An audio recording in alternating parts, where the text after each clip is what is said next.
Hey everyone, Harry here to talk about the latest strategy that anti-choice legislators and politicians have hit on to try to restrict abortion even more in the wake of the Dobbs ruling. Just a little bit of backdrop here. It's now been a couple years, and remember the court in Dobbs made it seem as if the country would be entering a period where states would really be able to decide for themselves, the people, and the like. That really is not how it's working out, however, because anti-choice advocates who have now been empowered by saying the Constitution provides no inherent protection are very zealous and dogmatic about doing everything possible nationwide within constitutional limits to snuff out all abortions, believing them to be murder or something like it. So here is Idaho's latest. A statute is now about to pass the Senate, and it's expected to be signed into law by the governor.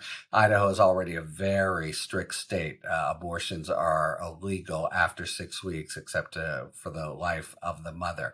And this law makes it a felony to basically do anything to help a minor obtain an abortion by traveling in Idaho. What's that mean? Okay, so you're a pregnant minor who needs to get an abortion. What do you do now? You probably can't get it in Idaho. Maybe you could drive to a neighboring state. Guess what? If the person who's driving you is not a minor, and not your parents. This is all in the guise of empowering parents and making sure they know, which, data show is often the most disastrous outcome for a minor. But anyway, if they're driving you, they are committing a felony, subject to 2 to 4 years in jail. If they drive you to a pharmacy or to try to get the two-pill method, which is the procedure of choice in over 50% of abortions now in the country, they are guilty of a felony. If they help you, go to the post office or give you any kind of aid that involves any kind of travel within the state of Idaho, they are guilty of a felony. So it seems really clear this is meant to isolate and just, in a sense, torture, really. It's a deeply mean-spirited, strikes me, provision that just, if there is a pregnant minor and she chooses not to tell her parents, but she gets any help from an aunt, a friend, not, and who's over 18, almost in any way at all, transportation being the most specific, the people who help her potentially can go to jail for 2 to 4 years. So obviously they'll be deeply deterred from doing it. As with all these wide-ranging statutes, the question of how Idaho is going to enforce it comes up. But an officer stops somebody in the car. There's a pregnant young girl in the car, not driving. That's probably probable cause to make them get out of the car. Where are you headed? Are you on your way to get an abortion? Are you on your way to the post office, maybe, to pick up her pills? Are you on your way to another state to get an abortion?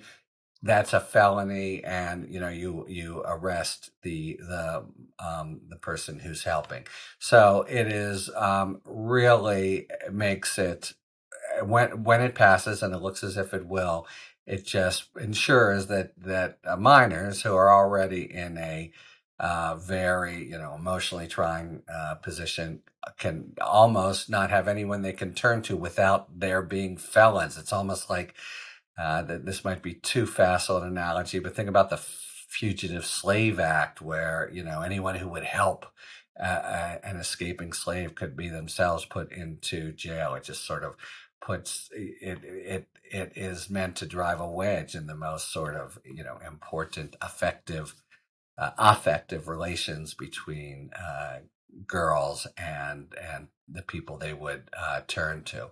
And again, it's the opposite of what the court promised or suggested would be the case when they overturned Dobbs, because it's obviously, Idaho is saying it has to be within the state of Idaho. That's a constitutional limit. But if you simply get into your car and start to drive to a clinic in another state, the driver is a felon. Uber, the driver is a felon, at least if they know. It's designed to take the Idaho regime that's already very draconian and try to spread it as far as possible. And that's the kind of thing that we are going to be, that people already are seeing more and more, because the anti-choice forces who have been energized and empowered by the court's decisions are very zealous about minimizing all abortions in the country. Is this a constitutional law? It's interesting. They've designed it to withstand constitutional challenge because it's only travel within the state of Idaho. So you can't say that they are burdening interstate commerce, which would be the legal hook of a challenge here, or burdening the right to travel, which at least one Justice Kavanaugh, suggested in Dobbs, a state couldn't do. It's just, hey, you're here, you drive a block, you're for the first block on the way to the state where the clinic is. There's the crime. You're transporting someone within Idaho to help them get an abortion.